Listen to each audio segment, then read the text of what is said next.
बिस्मिल्लाहिर्रहमानिर्रहीम, अस्सलाम वालेकुम। सेकंड ईयर की केमिस्ट्री चैप्टर नंबर 8। आज उसके अंदर हम जो बहुत ही एक इम्पोर्टेंट टॉपिक जो है उसको स्टडी करेंगे, नोमेनक्लेचर।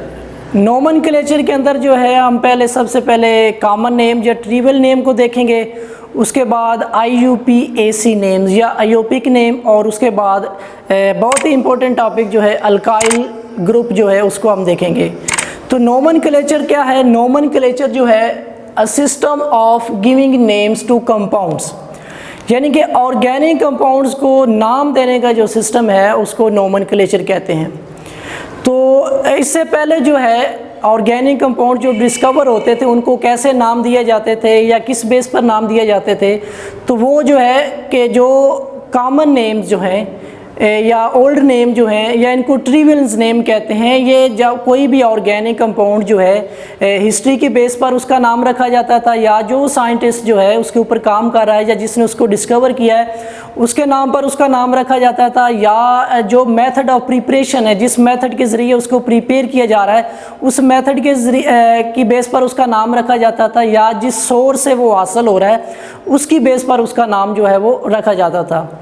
फॉर एग्ज़ाम्पल मेरे पास जो है CH4 है, एक कंपाउंड्स है, इसको मार्श गैस कहते हैं।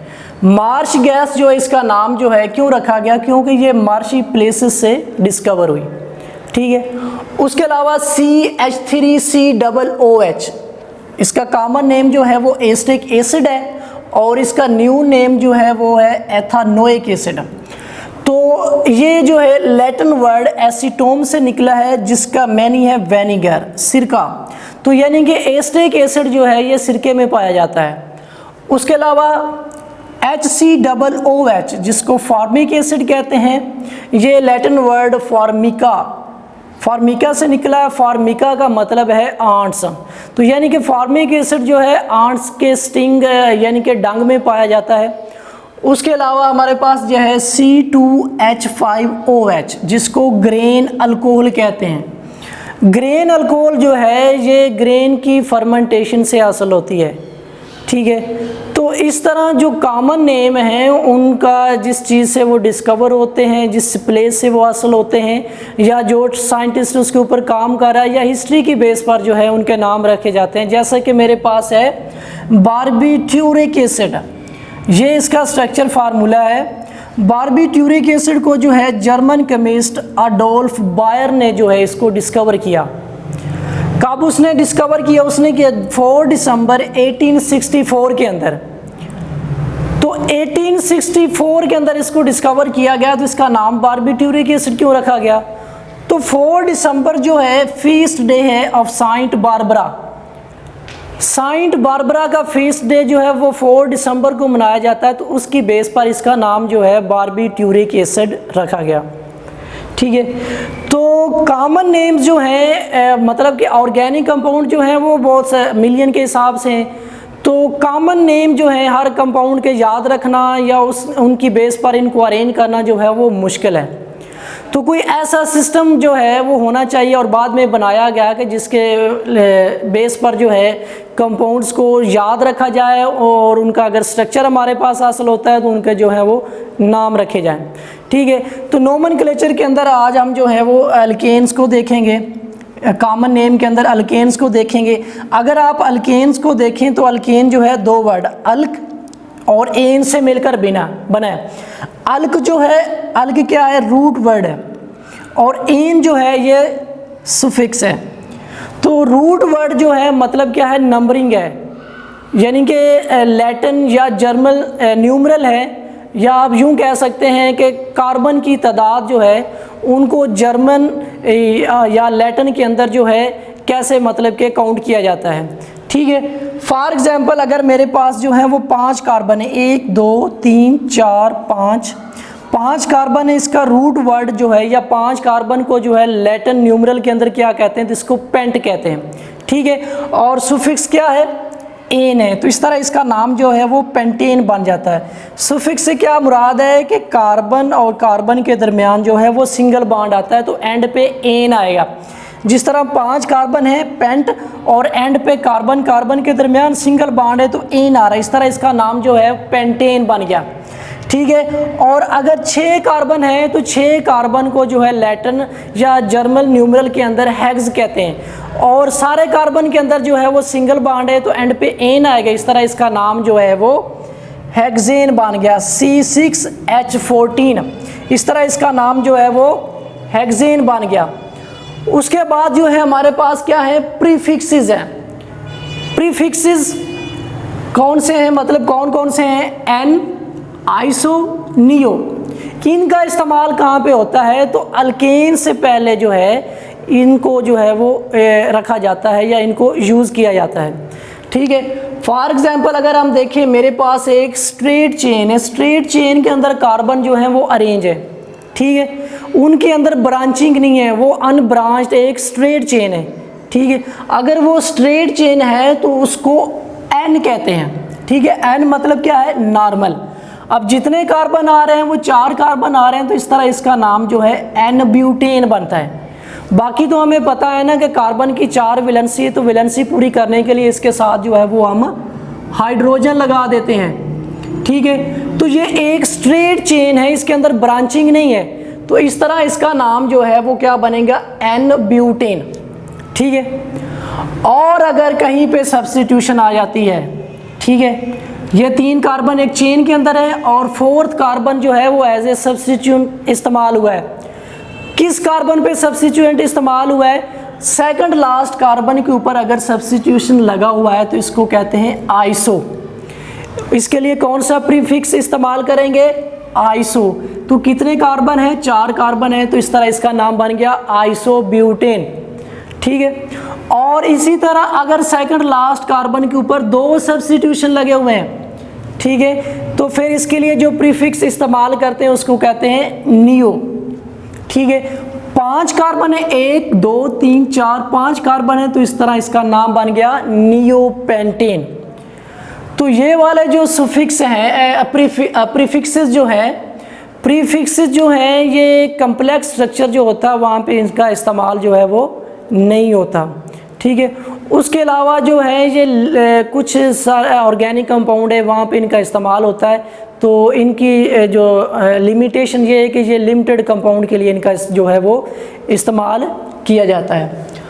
उसके अलावा कॉमन नेम के अंदर हम जो है वो एल्कीन्स को देखेंगे। एल्कीन्स भी 2 वर्ड हैं, इसके अंदर आप देखें अल्क रूट वर्ड और इसके लिए जो सुफिक्स है वो है आइलीन, YLENE, आइलीन। अच्छा जी, इसका देखें, अगर आप रूट वर्ड को देखें कितने कार्बन है, 2 हैं, तो 2 कार्बन को इथ कहते हैं। और डबल बॉन्ड आ रहा है तो इसके लिए एंड पे जो सुफिक्स आएगा वो क्या है, YLENE, आइलीन, इस तरह इसका नाम बन जाता है इथाइलिन, ठीक है। एक और एग्जांपल हम देखें जिसके अंदर देखें 3 कार्बन लगे तो 3 कार्बन को प्रोप कहते हैं, डबल बॉन्ड आ रहा है तो इस तरह इसका नाम बन गया प्रोपाइलिन, ठीक है। और उसके बाद इसके एग्जांपल के अंदर आप देखें कि जो सेकंड लास्ट कार्बन है वहाँ पे सब्स्टिट्यूशन लगा हुआ है, तो सब्स्टिट्यूशन सेकंड लास्ट पे लगा है तो उसको कहते हैं आइसो। कितने कार्बन है, 4 हैं, तो इस तरह इसका नाम बन जाता है आइसोब्यूटाइलीन, ठीक है। अच्छा जी, उसके बाद है जी IUPAC नेम, या इसको आयोपिक नेम भी कहते हैं। ये कुछ थोड़ी सी हिस्ट्री है, इसमें क्या है कि 1889 के अंदर जो है इंटरनेशनल केमिकल कांग्रेस जो है ये इसका ये इस्टेब्लिश की गई। ये क्यों इस्टेब्लिश की गई, क्योंकि ये एक systematic naming of organic compound, यानी कि ऑर्गेनिक कंपाउंड को एक सिस्टम के तहत नाम देना। उसके अलावा जो है 1892 के अंदर जो है जिनेवा के अंदर एक रिपोर्ट जो है वो एक्सेप्ट हुई, लेकिन वो रिपोर्ट जो थी वो इनकम्प्लीट थी। उसके बाद क्या है कि 1930 के अंदर जो है IUC ने उस रिपोर्ट को मॉडिफाई किया और उसके जो है वो कुछ लीग रूल बनाए। और उसके बाद जो है 1947 के अंदर जो है IUPAC जो है ये इस्टेब्लिश की गई। इसका ये किसके लिए स्टैंड करता है, IUPAC। तो IUPAC जो है वो international union pure and applied chemistry के लिए जो है वो स्टैंड करता है। उसके अलावा इसकी जो जब भी मीटिंग होती है तो उसके अंदर जो है ऑर्गेनिक कंपाउंड है उनको जो है वो उनके जो रूल्स हैं उनको मॉडिफाई किया जाता है कि ऑर्गेनिक कंपाउंड को जो है कैसे नाम देना है। तो इस तरह इस जो है ऑर्गेनाइजेशन इसके तहत जो है वो मिलियन के हिसाब से ऑर्गेनिक कंपाउंड जो हैं उनको नाम दिया गया, उनके लिए ये रूल बनाए गए। तो मिलियन के हिसाब से ऑर्गेनिक कंपाउंड जो हैं उनको एक अरेंज किया गया। इस तरह अगर कोई स्ट्रक्चर किसी कंपाउंड का आ जाता है तो इन रूल के तहत आप उनको उसको नाम दे सकते हैं, और अगर कोई नाम दिया गया है तो आप जो है वो स्ट्रक्चर जो है वो बना सकते हैं। तो IUPAC एक सिस्टम है नोमेनक्लेचर का। इसका क्या प्रिंसिपल है? तो इसका एक ही प्रिंसिपल है और वाज़ेह प्रिंसिपल ये है कि each different compounds should have different names. तो डिफरेंट कंपाउंड जो हैं उनके नाम भी जो हैं वो डिफरेंट हैं, वो मिक्स नहीं होते। ये इसका एक जो है वो प्रिंसिपल है। उसके बाद जो है अल्काइल ग्रुप। अल्काइल ग्रुप जो है इसको कैसे डिफाइन करते हैं? If one hydrogen atom is removed from an alkane the group obtained is called alkyl group. यानी कि अल्केन से अगर एक हाइड्रोजन एटम जो है उसको निकाल दिया जाए तो आपके पास जो है वो अल्काइल ग्रुप आता है। ये देखें, ये अल्केन है, अल्केन से एक हाइड्रोजन एटम रिमूव किया तो आपके पास अल्काइल आ जाता है। और इसको जो है रिप्रेजेंट करते हैं R कैपिटल से और साथ में सिंगल बॉन्ड होता है। और इसका जो है जनरल फार्मूला वो है CnH2n+1। ये अल्काइल का जनरल फार्मूला है। इस तरह अल्केन जो है उसका जनरल फार्मूला जो है वो CnH2n+2 है। अब अल्केन से एक हाइड्रोजन रिमूव हो जाता है तो फिर क्या बचता है? CnH2n+1। ये देखिए हमारे पास जी अल्केन ये मीथेन है CH4। CH4 से अगर एक हाइड्रोजन रिमूव हो रहा है तो आपके पास बच जाता है CH3, इसको कहते हैं मीथाइल। और इसके लिए जो सुफिक्स है, जिस तरह ये अल्कीन है एन एंड पे आ रहा है तो सुफिक्स जो है वो चेंज हो जाएगा। जब एक हाइड्रोजन रिमूव होगा तो सुफिक्स जो है वो चेंज हो जाएगा, एंड पे आएगा आयल, YL आयल आएगा। ठीक है, तो अब मीथेन से अगर एक हाइड्रोजन रिमूव होता है तो उसको मिथाइल कहते हैं, और अगर दो हाइड्रोजन रिमूव होते हैं तो उसको मिथाइलिन कहते हैं, और अगर 3 हाइड्रोजन जो हैं वो रिमूव हो रहे हैं तो उसको कहते हैं मिथाइन कहते हैं। ठीक है, उसके बाद है जी classification of carbon and hydrogen atom, के कार्बन और हाइड्रोजन एटम की क्लासिफिकेशन कैसी है। अगर कोई कार्बन सिंगल कार्बन है या वो कार्बन किसी सिंगल कार्बन से अटैच है तो उसको कहते हैं प्राइमरी कार्बन। अगर जो है कोई कार्बन 2 कार्बन से मज़ीद 2 कार्बन से अटैच है तो उसको सेकेंडरी कार्बन कहते हैं। और इस तरह अगर कोई कार्बन मज़ीद 3 कार्बन से डायरेक्टली अटैच है तो उसको टर्शरी कार्बन कहते हैं। इसी तरह अगर कोई कार्बन जो है मज़ीद 4 कार्बन से डायरेक्टली अटैच है तो उसको क्वाटरनरी कार्बन कहते हैं। ठीक है, और इसी तरह जिस कार्बन के साथ अगर प्राइमरी कार्बन है तो प्राइमरी कार्बन के साथ जो हाइड्रोजन होगा उसको प्राइमरी हाइड्रोजन कहते हैं, और अगर सेकेंडरी कार्बन है तो उसके साथ जो हाइड्रोजन अटैच है उसको सेकेंडरी हाइड्रोजन कहते हैं। इस तरह टर्शरी कार्बन के साथ अगर कोई हाइड्रोजन अटैच है तो उसको टर्शरी हाइड्रोजन कहते हैं। अब आगे जी एग्जाम्पल ऑफ अल्काइल्स। अल्काइल्स मतलब अल्केन जो है, मीथेन और इथेन जो है, अगर इससे हाइड्रोजन रिमूव होता है तो आपके पास जो है वो एक अल्काइल ग्रुप आता है। और अगर प्रोपेन से यानी कि 3 कार्बन है या 4 कार्बन है, इनसे एक हाइड्रोजन रिमूव होता है तो आपके पास 2 तरह के अल्काइल ग्रुप आते हैं। ठीक है, जिस तरह देखेंगे अगर 2 कार्बन है इसको इथेन कहते हैं। अब इसे यहाँ से या हाइड्रोजन रिमूव होगा या इस कार्बन से हाइड्रोजन जो है वो रिमूव होगा। अगर इस कार्बन से एक हाइड्रोजन जो है वो रिमूव होता है तो इस तरह ये आपके पास CH3 CH2 सिंगल बॉन्ड, तो इस तरह ये आपके पास आ जाता है इथाइल। ठीक है, और अगर 3 कार्बन होते हैं तो 3 कार्बन अल्केन है तो इनमें से अगर हाइड्रोजन रिमूव होता है तो इस तरह आपके पास 2 तरह के अल्काइल ग्रुप आएंगे। अब ये देखें इनका ये वाला कार्बन और ये वाला कार्बन जो है इसको साइड कार्बन कहते हैं, और ये वाला कार्बन जो है वो सेंट्रल कार्बन है। अगर इस कार्बन से हाइड्रोजन रिमूव होता है या इस कार्बन से हाइड्रोजन रिमूव होता है तो आपके पास जो है ये इस तरह प्रोपाइल आएगा, CH3 CH2 CH2 single bond, तो इसको कहते हैं प्रोपाइल। और अगर दरमियान वाले कार्बन से हाइड्रोजन रिमूव होता है, ठीक है, तो फिर आपके पास ये वाला अल्काइल ग्रुप आएगा, इसको कहते हैं आइसोप्रोपाइल। ठीक है, अब आइसोप्रोपाइल क्यों कहते हैं? क्योंकि ये दरमियान वाला जो कार्बन है इससे हाइड्रोजन जो है वो रिमूव हो रहा है, तो इसको आइसोप्रोपाइल कहते हैं। और अगर ब्यूटेन की बात करें, एन ब्यूटेन की, तो एन ब्यूटेन के अंदर भी ये वाले जो दो कार्बन हैं, अगर इनसे हाइड्रोजन रिमूव होता है इनको साइड कार्बन कहते हैं। इनसे अगर हाइड्रोजन रिमूव होता है तो आपके पास जो अल्काइल आएगा उसको एन अल्काइल कहते हैं। ठीक है, और जितने कार्बन होंगे उसके हिसाब से उसका नाम आएगा। अब 4 कार्बन है, अगर इससे हाइड्रोजन रिमूव हो रहा है, ठीक है, तो इस तरह ये आपके पास जो है एक लॉन्ग चेन आएगी, एक स्ट्रेट चेन आएगी जिसको एन कहते हैं। तो 4 कार्बन लगे हुए इसका, इस तरह इसका नाम जो है एन ब्यूटाइल होगा। ठीक है, और अगर दरमियान वाला जो 2 कार्बन है उनसे हाइड्रोजन रिमूव होता है तो फिर इसका नाम जो है वो और होगा।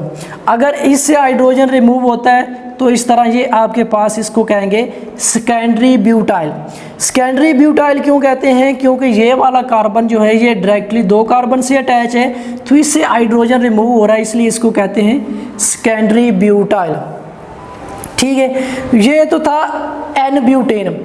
अगर जो है आइसोब्यूटेन जो है उससे हाइड्रोजन रिमूव होता है तो उसके नतीजे में भी आपके पास जो है वो 2 तरह के अल्काइल ग्रुप आते हैं। ये हमने अल्केन की बात की। इस तरह अगर अल्कीन से हाइड्रोजन जो है वो रिमूव होता है तो फिर आपके पास किस तरह का अल्काइल ग्रुप आएगा। ठीक है, फॉर एग्जांपल ये अल्कीन है हमारे पास, ethene C double bond C, यानी कि 2 कार्बन जो हैं उनके दरमियान में आपस में क्या है, डबल बॉन्ड है। बाकी वैलेंसी पूरी करने के लिए उसके साथ हाइड्रोजन लगे हैं। अगर इनसे हाइड्रोजन, इस कार्बन से या इस कार्बन से हाइड्रोजन रिमूव होता है तो आपके पास आ जाता है एथिनाइल। अब कैसे आता है? ये अल्कीन है ना, ठीक है, अल्कीन का ये वाला क्या है, सुफिक्स है। अगर इससे हाइड्रोजन रिमूव होता है तो सुफिक्स जो है वो चेंज हो जाएगा, सुफिक्स आएगा इनाइल। ठीक है, सुफिक्स जो है वो क्या होगा, इनाइल होगा। अगर हाइड्रोजन इससे रिमूव हो रहा है तो ये हमारे पास इथीन है, इस कार्बन से हाइड्रोजन रिमूव हुआ है, तो इसी तरह 2 कार्बन है इथ, और सुफिक्स चेंज हो गया NYL, इथाइल एथिनाइल, या इसको विनाइल भी कहते हैं। कॉमन नेम जो है इसका विनाइल है। इस तरह एक और एग्जांपल है प्रोपीन की। ठीक है, तो अगर इस कार्बन से हाइड्रोजन जो है वो रिमूव हो रहा है, ठीक है, तो आपके पास नेम इसका जो आएगा वो आएगा प्रोपीनाइल। क्योंकि 3 कार्बन लगे हैं तो 3 कार्बन को प्रोप कहते हैं, और सुफिक्स जो है वो चेंज हो रहा है। मतलब क्या है कि एक हाइड्रोजन रिमूव हो रहा है अल्कीन से तो सुफिक्स चेंज हो रहा है, एंड पे क्या आ रहा है, YL। ठीक है, YL आ रहा है तो सुफिक्स जो है वो चेंज हो गया। इस तरह इसका नाम जो है वो बन जाएगा प्रोपीनाइल, या इसका कॉमन नाम जो है वो एलाइल है। ठीक है, तो ये आज का हमारा जो है लेक्चर था नोमेनक्लेचर के बारे में, जिसके अंदर हमने अल्केन कॉमन नेम को पढ़ा था, उसके अंदर फिर अल्केन, अल्कीन, उसके अलावा IUPAC की हमने हिस्ट्री देखी थी, फिर हमने जो है वो बहुत ही इंटरेस्टेड टॉपिक था अल्काइल ग्रुप, उसको हमने स्टडी किया। तो इसके रेलिवेंट अगर आपके ज़हन में कोई क्वेश्चन है तो आप कमेंट में जो है वो पूछ सकते हैं।